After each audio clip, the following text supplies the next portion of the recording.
You and I with Rashmi Shetty is a human library audio podcast bringing in stories of people you and I can draw inspiration from.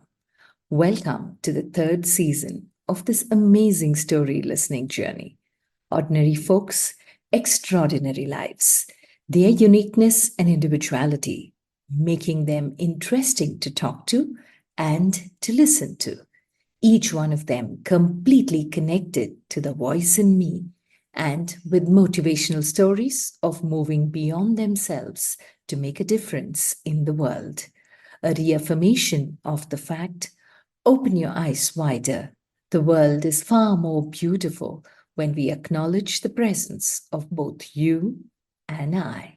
July 1st happens to be the birth and death anniversary of the most famous physician of India, Dr. C.Roy. It's a tribute to his contribution to the health domain in our country that we celebrate 1st of July every year as National Doctors' Day. In commemoration of National Doctors' Day, in the last weekend of July, we have with us Dr. Sadiq Sikora, Director of Surgical Services at Sakra Institute of Digestive and HPB Sciences at Sakra World Hospital, Bangalore. He is a distinguished medical professional with an impressive background. An alumnus of the prestigious All India Institute of Medical Sciences in New Delhi, Dr. Sikora completed both his graduation and MS surgery training there before joining the Department of Surgical Gastroenterology at the renowned Sanjay Gandhi Postgraduate Institute of Medical Sciences in Lucknow. His contributions to the field of surgery are numerous and impactful. With more than 125 published articles and book chapters in peer-reviewed journals, Dr. Sikora has established himself as a leading voice in surgical research. Beyond his accomplishments in surgery, Dr. Sikora is deeply committed to education and mentorship. Currently, Dr. Sikora's focus lies on promoting non-technical skills for surgeons in collaboration with the Royal College of Surgeons, Edinburgh, and is advocating for gender equality in the surgical discipline. Outside of medicine, he has a passion for sports, particularly cricket, tennis, golf, and Formula One. He also enjoys traveling to destinations rich in cultural and historical significance. Listen in as Dr. Sadiq Sikora shares with us his inspirational journey and what he thinks are qualities that everyone needs in order to excel in whatever they do. Dr. Sadiq Sikora, it's such a pleasure having you on You and I with Rashmi Shetty. It's been ages since we've met. You've been doing wonderful work in the space of medicine and surgery in particular. But before we get there, I'd love to know what little Sadiq was like. Where did you grow up? What were your influences to the Dr. Sadiq Sikora that the world knows you today as? Welcome. Thank you, Rashmi. It's a real pleasure. I know I've been following and we've had some interactions earlier. It's always great to have a chat with you, especially on this platform. It's been a long journey. I was born in a very small town, actually, in Maharashtra.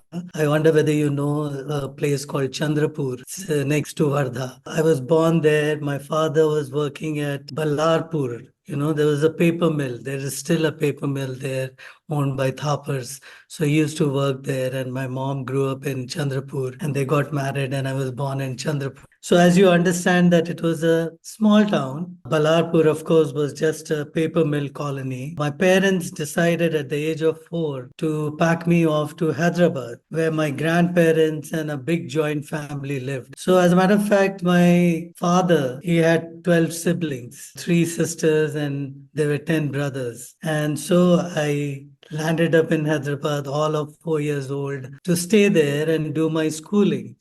And it was a joint family, a lot of uncles, cousins. I was just one of the many just growing up over there, unnoticed, not in the limelight or being given special consideration. I think there was a tremendous sacrifice on the part of my parents to pack me off at age 4. But they were looking at ensuring that I get in a good education over the years. That's how I landed up in Hyderabad. And soon, I realized that if you need to be someone, at that point, I realized this that you have to be something, become someone in this world. Failure is not an option. That's what I learned early. I also learned to be independent very early because although it was a big joint family, but they were all males in that, my uncles and all. Most of them were unmarried, and those who got married moved on. I quickly became very independent at that age. It was a rough ride to say being away from parents, being on your own. And the only beacon which I saw there was one of my uncle was a general practitioner, and he was a very successful general practitioner. And I saw that how uh, he was respected in the society, in the family, and it gave that impression, became that if I have to become someone, I should be a doctor. So that's where it started off very early. But soon after, I think in 70, we moved to Delhi because my dad changed his job and we moved to Delhi. Then we all stayed together. And I lucked out actually in Delhi. I joined Delhi Public School, R.K. Puram. So this was just starting, this branch of Delhi Public School. And we were the first batch in and the first batch out. So we were like, with each year, we would be promoted and the next class would join in after that. So that's how it was. And I think it was, as I said, I really lucked out because the school invested a lot in the students at that time because we were the first batch. We used to have special classes for all the entrance exams and all at that time.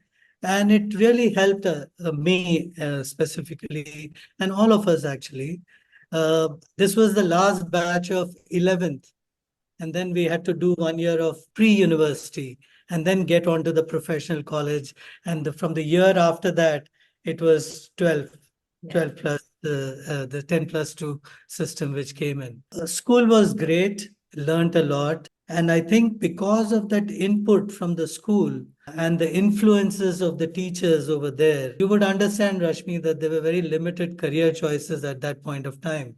Either you're doing engineering, you're doing medicine, or you're doing commerce. I took up biology and then did a year of pre-university. And I think the thing which changed my life was when I got admission in All India Institute of Medical Sciences, New Delhi, because it was very, very competitive, and there were only 35 open seats. And that was probably the highlight of my initial 18, 20 years of my life that I got admission in that. And then that changed my life, and that's where my career took off. And what I'm today is all because of the fact that I got an opportunity at All India Institute of Medical Sciences. Clearly, you were a very good student academically. Were extracurricular activities also part of your growing up, which help you have a rounded personality, or you were just completely focused on academics to become the doctor you dreamt of? No, there were a lot of extracurricular activities actually. I used to play cricket. I was in my school team and represented the school. So as long as I was in school, I was playing at that level, but not in college. But at All India Institute, we used to have intermedical competitions. So I played cricket in that. I was a secretary of my drama club in All India Institute of Medical Sciences. Really? We used to have a very active cultural programs to be organized, and directing and acting in plays and all were one of my interests at that time. I used to watch plays in Delhi. That time, plays were a big thing. Rashmi, interestingly, what happened was, if you know Mr. Raj Babbar, Yes.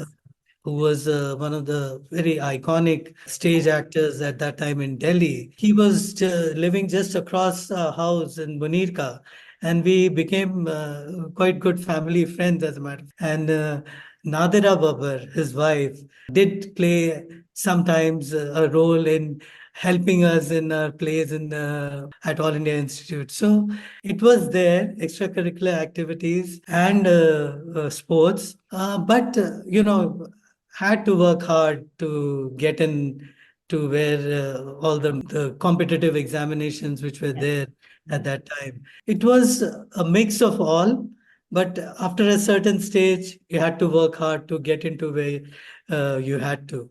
True. Very true. And just a question from what you said, where your extracurricular activities, Doctor.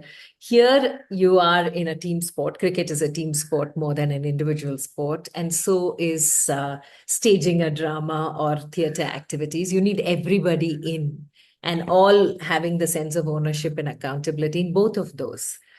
And when it came to academics, it was completely competitive, where it's a single person's war against society. So, what of each of this did you apply in taking yourself forward? Because in team, there is a lot of other people involving in your journey, while here it is an individual journey. Did the two meet at all? Did your lessons from them meet at all? I think it may not be direct. What it does is that it takes your mind off the intense focus that you have, and you share other things with your colleagues in sport or drama. So that's what it takes away the tension and the focus and gives you a space to be not involved all the time with pursuing how to crack a competitive exam. So in that sense, it helped. But, I think the overwhelming point which was in my head was that failure is not an option, because I just knew that if I have to do something, I have to crack it. That was my driving motive, actually, to be very honest. That and it continued after that, because I think in the profession which I have taken, failure is not an option. I also saw that my parents were very keen that I make something out of my life and not be, I'm not putting it in a derogatory manner or demeaning thing, but they wanted me to rise above all the people around whom I was interacting with and make a space for myself wherein I would have the opportunity to do something and excel, and also simultaneously provide comfort, relief, empathy to a lot of people. So I think all this put together made it mandatory for me to work hard to achieve the goal which I had set for myself. And your journey in AIMS. As you progressed, were you clear that surgery is going to be one of the subjects you were leaning into right from the beginning, or was it a teacher who inspired you? What is it about surgery that drew you into it, and what were your years in AIMS like? So, what happens when you go to a peak, then there is a fall. So, when I got admission at AIMS, I thought I've achieved everything. And sadly, after that, my performance was not as good as I would have liked. And you have to realize that we were competing 35, all of us, the best in what they were doing. And amongst those, there will be some which will be below that line, and I was one of those. I did finish my medicine training, but did not excel. Then after that, we have our internship where we go through the clinical. And I think that again was my second life-changing experience. That when I did my surgery internship, I came across two individuals. One was a senior resident called Dr. Arun Gupta, and another was my friend, colleague, my hostel mate, and my, in some way, surgical guru, Sabyasachi Bal. So when I went there, they also saw something in me, and they would let me do surgery under supervision. So as an intern, when I got to do surgery, I realized that as a surgeon, I can do things which require the skill, and that skill which I possess, and if I hone that, will have a result in the outcome of the patient. So that's directly I'm being responsible for that. And I enjoyed doing surgery actually. And with these two gentlemen, uh, it became, it's almost like I realized that it is my calling. Surgery is my calling, and no other specialty would fulfill my aspirations, my goals, except for surgery. So that's the time I realized that I have to do surgery. Then that was the second peak. Then suddenly I realized that now, if I have to do surgery, I have to be good at it. And then suddenly that second kick came in. The relationship between surgeon and the patient is a very unique relationship, Rashmi, actually. It's a burden. Along with it, it is a challenge. Yes.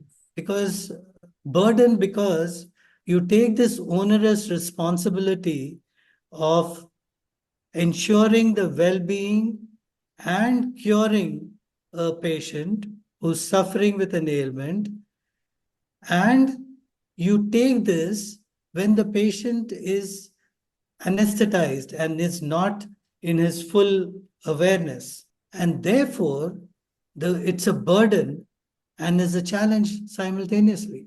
So it's a very, very special and a unique relationship. It takes two to tango. Unless you have a deep trust of the patient, so the patient has to have a deep trust in you, Yes. and it should be a unconditional trust, and you understand the situation that the patient is, and in that the patient has to show that trust, and the surgeon has to take that responsibility that I am your protector, I am your advocate, I will be the person who will ensure that whatever has to be done is in your best interest. These two, from the patient and the surgeon, thought processes make it a very, very special relationship. Yeah, that's so true. I think trust is the biggest glue there, where the patient has on the doctor, on the surgeon especially. But surgery per se, doctor, is a super focused specialization because the body is magical, and I'm sure every time you open a human body, the magic of how things are working with such minute connections must be an experience that you never forget. But I want you to go back to that first moment when you got into surgery, the first time you did an assisted surgery. What is it that went through your mind that gave you that kick to say that this is what I want to do? What is it that told you that, okay, this is what I'm going to pursue further? There are times, there is a situation when you say you've signed in, Yeah. you've been sort of baptized, something like that. So there's this incident I would like to share, that I'd completed my surgical training and I was a senior resident. So as a senior resident, you take responsibility of patient treatment, and you are a via media between consultants and the patient, and you take a lot of responsibility. So one day a patient came with a profuse bleed and vomiting, blood vomiting. Uh, and I was on call. The patient we had stabilized, and then suddenly the patient bled again, a massive bleed, and his blood pressure dropped, heart rate went up, and all. So we rushed him to the endoscopy suite, to see where the bleeding is from. By the time we reached the endoscopy suite, the patient had an arrest, cardiac arrest. So we immediately revived the patient, and we were able to sort of get back his vital parameters. And we realized that he has to be rushed to the operating theater. So from floor 2, this was maybe around 11 p.m. or so, if I remember correctly, was shifted to floor 7 at All India Institute to the operating theater. Now, my consultant, I informed him, and he had to come from some distance. And he said, "You go ahead." He had that confidence in me. And I went in and I did what I had to do. I opened him up, found the bleeder, sort of controlled the bleeding, and you could see the change in color, which comes with controlling the bleeding, and the change in the parameters which you see. And it's a real high. You can never get that high by any other means, that you were down in the dumps, you are thinking you have lost the patient, and then you have been able to revive and take care of the problem to ensure that there would be no further bleeding and the patient is well. And the patient recovered after that, and whatever procedure had to be done was performed by me in that patient. And what happened in that is that it told me that I have come of age and I can take care of problems. It also gave me that thing that how you can influence a life. I thought we have lost him. We were able to get him back and get him back to a completely normal life. So that was the power of what I was in, and which was I've got by the training and the skill which I've acquired in the training. And I realized that I need to hone that as much as possible to benefit as many people possible by that skill and knowledge that I would. And that, pushed me to, it's like, you want to excel after that. And because you want to excel for yourself, and you want to excel because you want to provide the best to the person who comes to you. And you should not fall short of that. That was the idea. And therefore, these things put me in a position that I should continue to do and uphone my skill so as to benefit a maximum number of people. So, as you said, that, that part told me, and it's a very focused thing. I mean, you would have heard of surgeons having music in the operating Yeah. theater. Yes. There's a lot of chatter in the operating theater. But in my operating theater, I don't like music. I don't speak to anyone. I speak very less. And it's a quiet, some may say a deathly quiet, but I would say a focused silence, which happens in my operating theater. Yeah, yeah.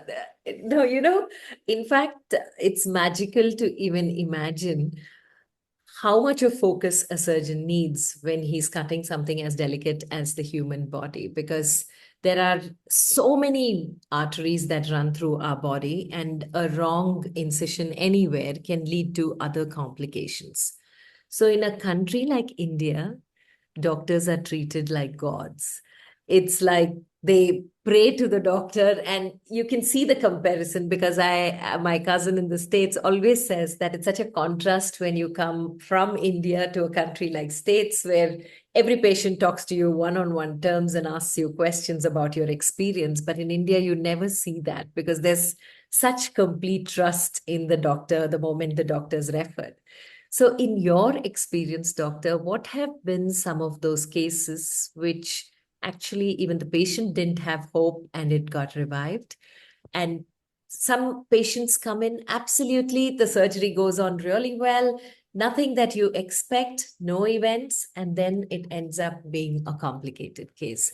So, are there some stories where you recall and are grateful that you're doing this amazing job in the field of surgery over the years that have accumulated in your mind to give you that joy and gratitude in what you're doing? Yeah, absolutely. Rashmi, that's the crux of this whole discussion, I think. Emily Dickinson wrote that surgeons have to be careful because when they hold a knife and under the fine incisions that they make stirs the culprit life. So, as you said, that you need to be very, very careful, focus, plan. And so that is the first part, that you need to plan everything very well. As I say that, the practice of surgery in many ways has changed over the years from the time I joined surgery to what it is today. And there is a tremendous change, as a matter of fact, in the practice of surgery. Change in how we do surgery, change in how there is an interaction with the patient and the surgeon. So, if I take that first, that you said that they treat you as gods or demigods and look at you to resolve their problems. There are two aspects of it. One is the paternalistic form of surgical or medical care, which used to be the thing in India right from time immemorial. In a paternalistic manner of treatment that you offer, the surgeon or the physician is the sole knowledge bearer in that. And then they communicate what needs to be done, and the patient has that complete unconditional trust and accepts what has been offered as the treatment to be carried out.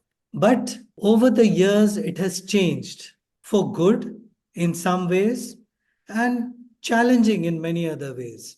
So I realized that when I had a stint in the US in about early 90s, when I was there from 94 to 96 in Pittsburgh.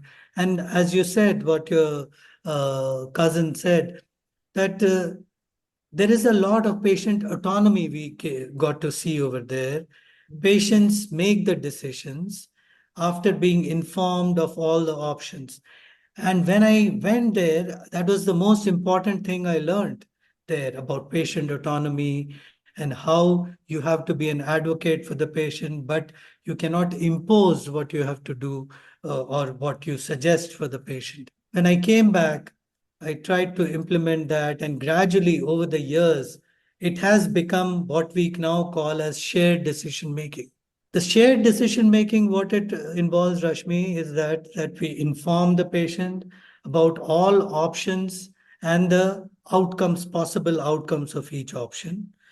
We give them some information in terms of percentages and all of the outcome, complications, processes, algorithms.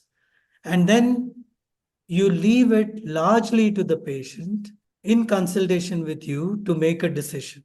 So what happens in this is a lot of times it becomes very impersonal, the care. You've given that, and now it's up to you to choose what it is. There is the empathy factor goes down, actually, to be fair, and it just becomes like a cookie cutter approach to everyone. Like, you have this, you can do this, and you choose. A lot of time the patients are lost when you are given this option also. And then when they see that they have to take a decision, they are inundated with a lot of other influences. And more importantly, it is the social media. And of course, not only social media, but social circle. Because a lot of times I say that the neighbors aren't what has undergone, and what they say is the solution to a problem carries more weight than a doctor's if you don't have trust in the doctors. But you have to understand the patient is a milieu of all these things, their experiences, their expectations, what they see or hear from the social media, from their friends, colleagues, so on and so forth. And then with all this, they come to the doctor. And if there is an element of mistrust, which, to be very honest, is a lot of times propagated by the society, by the media, that doctors, this. We can talk about that. But it creates that additional mistrust in the patient. And, sometimes you would be surprised that the interaction becomes interrogative and a little bit aggressive than a consultative approach. But I don't blame the patients in this, because that's the way microenvironment in which we live.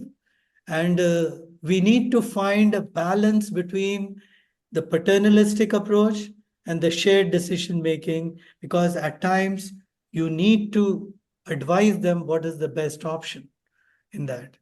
Mm. But the challenge, Rashmi, sometimes with this comes is that they have incomplete information. Yes. Yeah. The comprehension of that information is very difficult. You pick up one thing, that's not the ultimate truth, because Yes. there are many, many other components about that. And then to add to all this are the multiple opinions which people have the right and exercise their right to take. Mm. But these become very challenging at the end of it for eventual decision making for the patient, actually. Yeah. So we need to, deal with all this when we are having a consultation, and it's a challenge, to be very honest. True, true. And since you brought social media, I'd love to bring that question in here as well, where today there are a lot of influencers on social media, and not necessarily that everything they say is the truth or researched fact. And so there are a lot of patients, I'm sure, who come into your consulting room with half-baked knowledge that they picked from social media and assume that that is the truth. So countering them, making them understand that what is given is just half of the knowledge that is there on social media, is not complete. How angry do you get? How irritated do you get? And how easy is it for people to understand? Because today everyone has access to social media, be it your smartphone or your laptop. And I'm sure when they open up their laptop with the questions that are there, a lot of doctors have told me that they get put off because it's very irritating when the knowledge is half baked. So, how do you handle, or what would you like to tell people who read up what is available on social media without enough backing when they come into a consultation to build that trust? How is it possible for young doctors to do that today? Because patients have definitely changed Yeah. with No, exposure. absolutely. I mean, this change is there. We can't do away with. Yeah. People have access, which is a good thing. My only thing is, it's very difficult for patients to figure out which is the information, is it a complete vetted information? Mm. Because it's such an unregulated platform Yeah. that anybody can put in anything, and there is no way one can sort of vet that and say that this is the right information. Not only that, Rashmi, what happens is in a complex situation, there are so many considerations in treatment for a patient that you can't get by reading an article. And that's what you gain by all these years of experience, that the information which you have to vet it, you have to sort of figure out that what is applicable to a particular patient, because patients are not laptops or computers that you just feed in one information and get the outcome as you want. So what I encourage people to read, but they should read reliable, like well established uh, sites which provide medical information. That information also, they should sort of have a consultation and do not interrogate the doctor that, oh, but this said this and you are saying this. It should be that you may bring out your concerns or issues which you didn't understand in a manner to convey to the doctor that I have this information, but how does it apply to me? Mm. And not in the sense that, oh, but why not this? Or I read that this is how it is done. So the doctor sitting across has the responsibility to ensure that he or she offers a solution to the problem based on what is best for that patient Mm. and not for that disease if it is written in a chapter of a book. Yeah. because it doesn't address all the things. So I encourage them to read, but when it becomes interrogative and argumentative, that's when I get a little sort of put off. And then I tell them that, I'm afraid that I'm not going to be able to answer the questions which a site on social media has raised. I will tell you what my opinion is, and then it is up to you to take my opinion or not, right? The the the real challenge is when they take this information and they seek multiple consultations to suit the opinion which they want. And that's a very dangerous thing to do. And I tell a lot of patients that please don't continue to seek consultation to suit what you want to do, that eventually say, see, this person is telling me what I'm thinking. So you seek consultations to sort of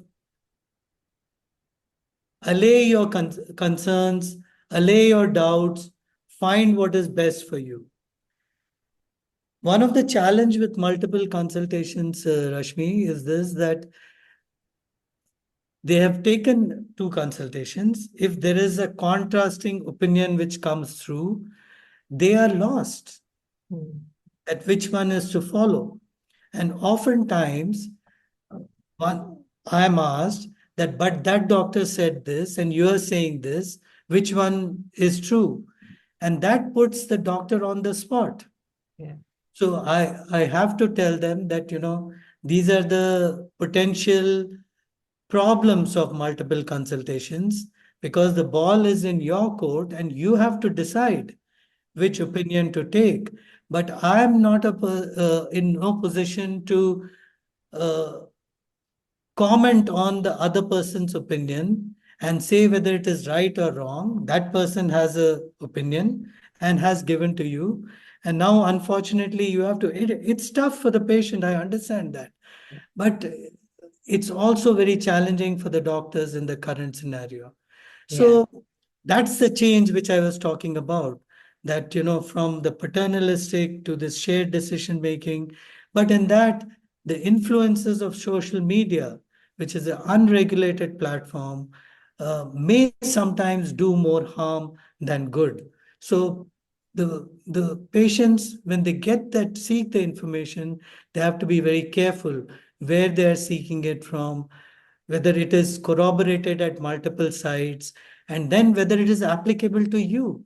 That's the key, actually, that whether it is applicable to you, because that's the job at the end of the day I am supposed to do, that what is the apt treatment for you. Yeah. Yeah, that is so beautifully said and such an important point. So, Doctor, the question that I'm very curious about is where a patient came to you with a lot of complications, and you're doing something which is very divine. Like I said, your hands are magical, and the hands of a surgeon are supposed to be absolutely precise with the way they work. So, one is my question on the magic of the human body. How much does it fascinate you? Because there are many things about the body still, in spite of the robotic surgery levels that we have gone to today with artificial intelligence coming in, still there are elements of the body that we don't know about. And as far as a story or a case with a patient where it was unforgettable for you and you are forever grateful doing what you're doing. Yeah, I think you made a point at some stage when you said that, you may do the best operation and you come out of the operating theater thinking that this is the best I could have done. Yeah. But that doesn't necessarily ensure the best outcome, to be very honest. Most of the time it would, but not always. And that's the enigma of a human body, that how it responds in a particular scenario, the best surgery, the best joining which I could have done, I have done, and still it may lead to complications. And on the other hand, many times I do a procedure and I say, I could have done better. I could have, done a little bit of this more and a little bit of this more, and I'm dissatisfied or not completely happy with how it has gone. And you would be surprised that those patients go home at the earliest without any complications. And that's what makes you humble all the time.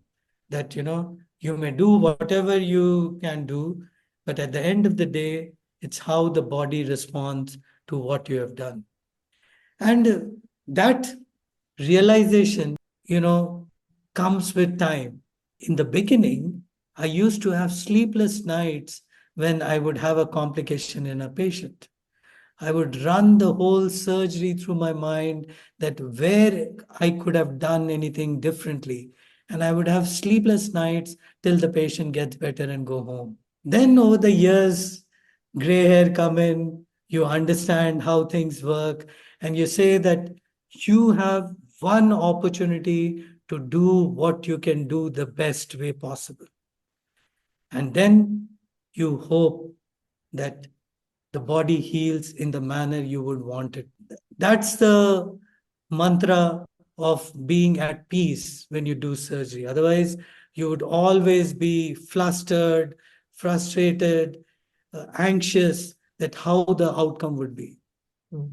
And you mentioned, that anything which tells you that, this is worth what it is, which you're doing. And it's a once in a lifetime case. You do it. You may not have the same outcome every time, but in that patient, it was destined to be like that, and you are eternally grateful. So I had this about 55, 58-year-old advocate from Andhra who had come to me with a tumor in the liver. And it was a large tumor, and it was going into the large veins. So there is a vein called inferior vena cava on which the liver sits. And that vein carries all the blood from the body into the heart. And then the veins from the liver join that big vein so that the blood from the liver can go flow into the heart again. And the tumor was going through the vein into the large vein in the back of the liver and through it into the heart. The tumor was going into the heart. This kind of situation usually is untreatable, and you often don't give a long sort of life expectancy to these patients. But this patient told us that, I am prepared to do anything. I trust you unconditionally about what you can do or what you would do. But I want you to do something for my disease. I don't want to just die waiting when the end comes to me. So I give you full uh, my consent to do whatever you can.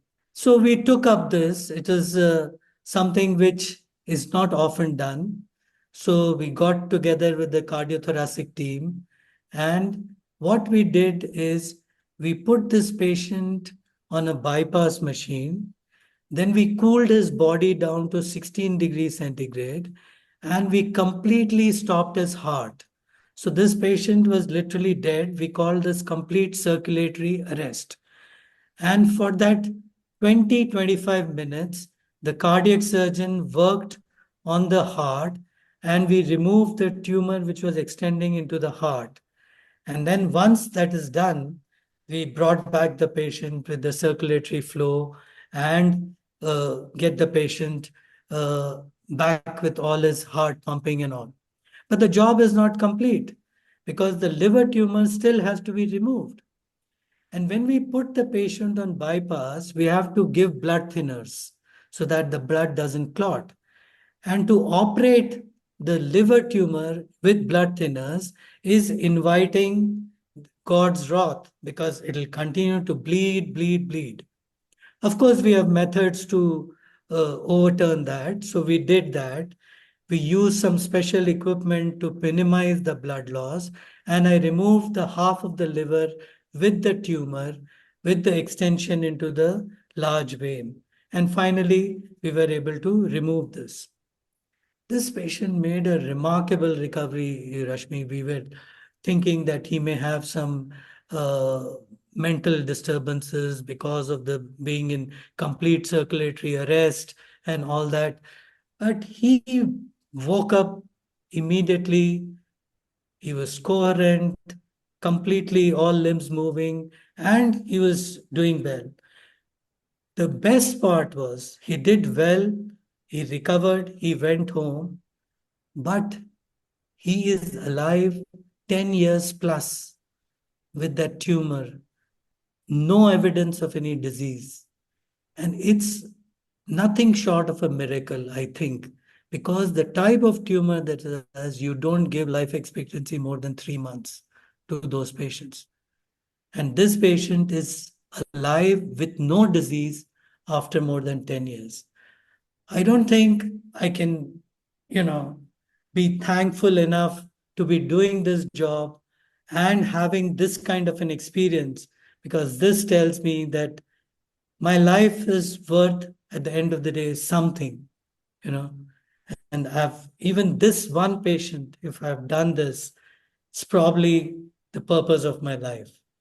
So that's a remarkable experience which I have had. We've published this, and it's one of the few cases in world literature which have been treated and who's alive for so long. Wow. So that's what it is, you know. Yeah. Yeah. And another time when not only the country, but I'm saying world over, globally, doctors were glorified was the pandemic. It was something that nobody anticipated, nobody knew what to do. And that is when everyone realized the value of doctors. Each of us took our own reflections from the pandemic because it hit each one of us very differently at a very, very personal level.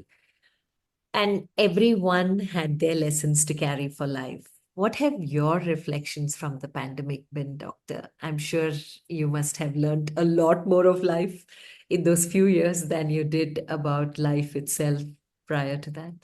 Absolutely. I think it is a surreal experience to survive a pandemic. And to experience in your lifetime a pandemic is something uh, scary.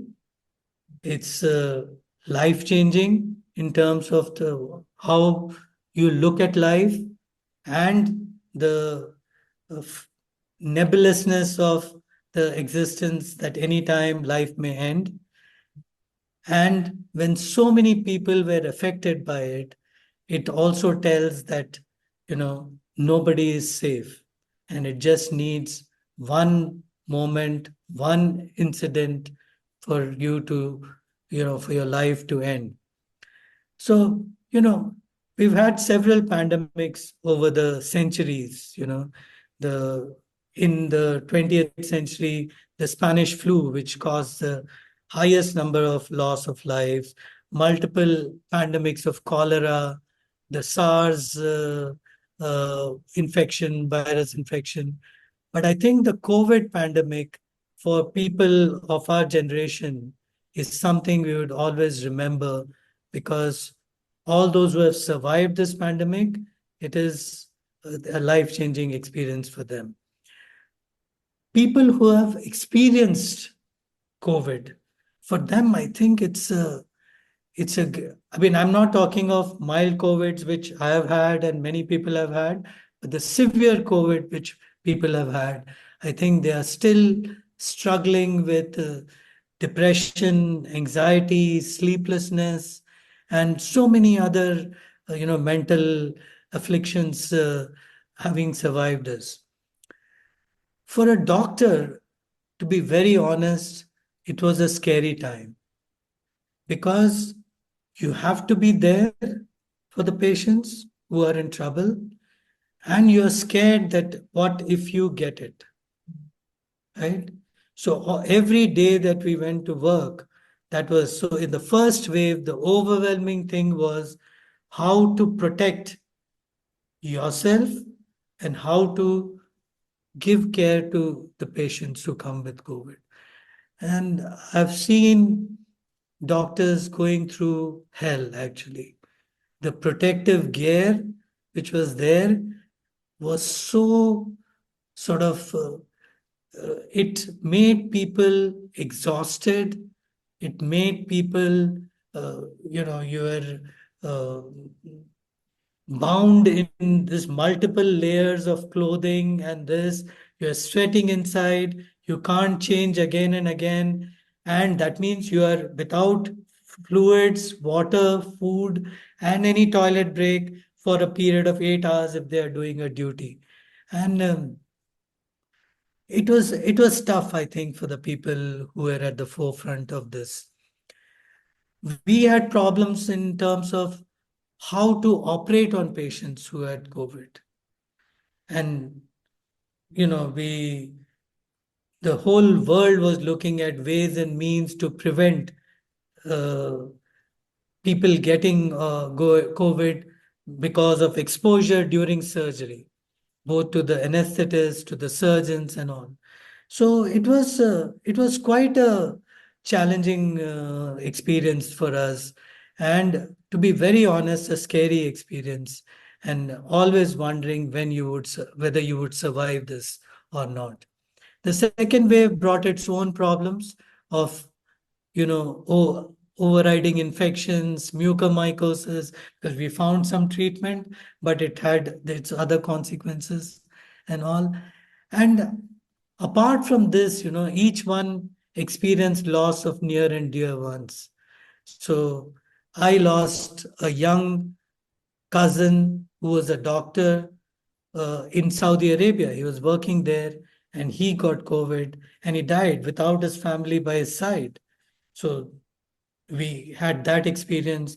I lost a friend in the first wave of COVID. And Rashmi, he would call me from the ICU every night.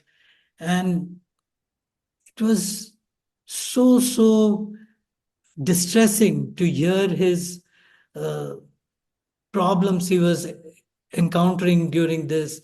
And that's the best help we could provide to him. And we lost him. So it was a real surreal experience. I have videos of traveling to the hospital with not a soul on the road, from this whole thing. And normally, what would take me 30 minutes or 25 minutes, I would reach there in 7 minutes or 8 minutes. So this COVID pandemic is an experience which I don't think our generation is going to ever forget. The doctors are ever going to forget. And we are ever thankful that we survived. And we are very, my heartfelt condolences to all those lives which we have lost. As a matter of fact, across the world in this pandemic, 70 lakh lives were lost. And India, I think about 5 to 8 lakh lives were lost during the pandemic due to COVID-19. So it's a calamity which, I mean, we are fortunate to have survived, actually. Yeah, true. But it was also a reality check to most of us, at least in the world, who were thinking that we are immortal. And we thought all that we have achieved is something that needs celebration, while it showed us the fickleness of life in seconds. Absolutely. So I think it gave us the biggest reality check to understand and value relationships, which people never valued till then and had taken the material world a lot more seriously than what really mattered. And talking about such moments, are there some unforgettable moments in your life, Doctor, that you would call as your milestones that bring that smile back on your face and make you really happy with what life has given you? I think simply the opportunity to influence in a positive manner the lives which I come across. I think so. I'm ever grateful for that opportunity because, very few people, when I say very few, means all the community, medical community, gets this opportunity to do it. But to me, because I've had these experiences which I've shared with you, I love what I do. I'm very passionate about the surgery process itself. And having had the opportunity to benefit a large number of people and see the gratitude and the thankfulness which comes from the blessings which come from them, it just makes you get up the next day with renewed vigor. You're right that in this whole process, sometimes we forget the value of our near and dear ones because we get so consumed by what you're doing. Because this speciality, if you don't keep yourself in check, consumes you. And if it consumes you, then you lose sight of what are other important things in life. And yes, I'm guilty of that. I think I'm quite guilty of that. And maybe it's not too late to correct that and have some kind of a sort of balance in that. But till now, I think if you ask my family, they would have said that that is your first and the last love, which is surgery. So I don't think that's going to change according to them. I have no regrets, to be very honest. And the other interesting thing which it gives me is the opportunity to train the next generation of people. Because I think it is a responsibility to ensure that the art, the knowledge is transferred to the next generation. To be very honest, I love sharing my knowledge and skill with the people who are with me. And I take it very seriously, actually. And over the years, the number of people who have had training with me or I had the good fortune to be part of their skill development. It's so satisfying and joyful to watch them do well in their careers and put their skills to the best again for the patients. There can't be any other feeling of fulfillment to see that you've been able to share what you have with the next generation to ensure that there is continuity of care.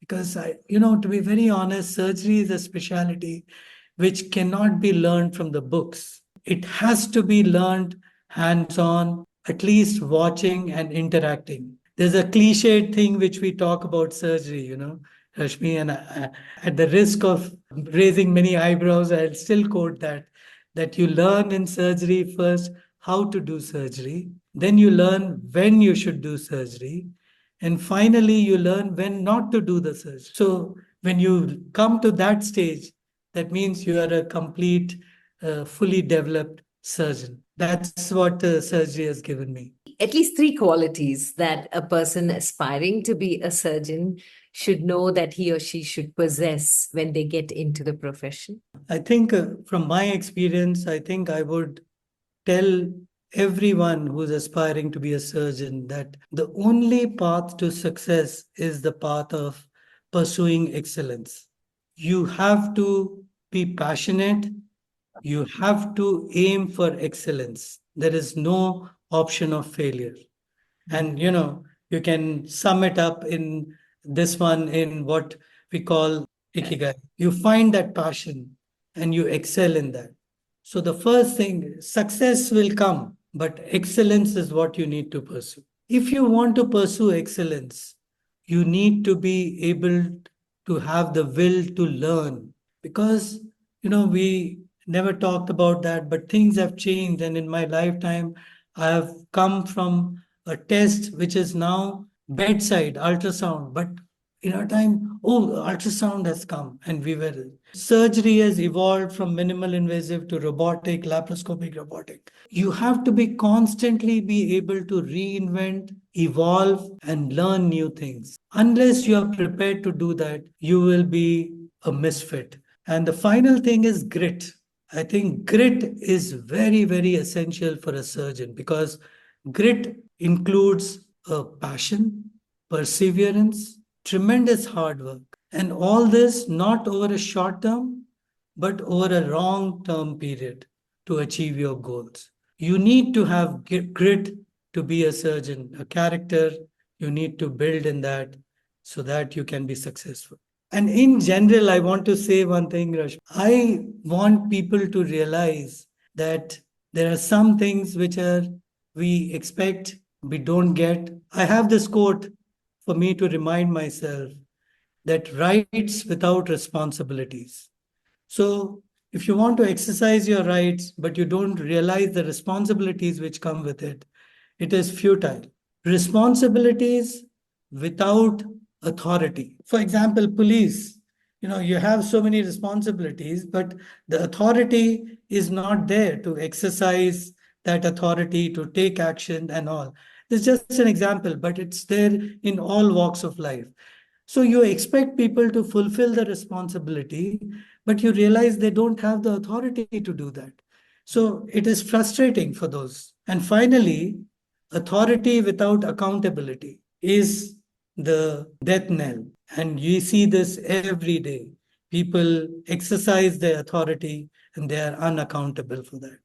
So rights without responsibilities, responsibilities without authority, and authority without accountability is something which we need to remember this so as to be able to do well in any walk of life. I normally end my conversation with 3 life lessons, Doctor, but you've given us so many. Beyond this, are there any life lessons that you carry close to your heart which you think you'd like to share? No, as I said, actually, these are my lessons for people, pursue excellence, be able to improve continuously and have grit. And whatever profession you choose, especially surgery, you need to be passionate about it. There are no half measures in surgery. Yeah. You need to be in it fully because of the responsibility you take. And as I said, that it has given me tremendous satisfaction.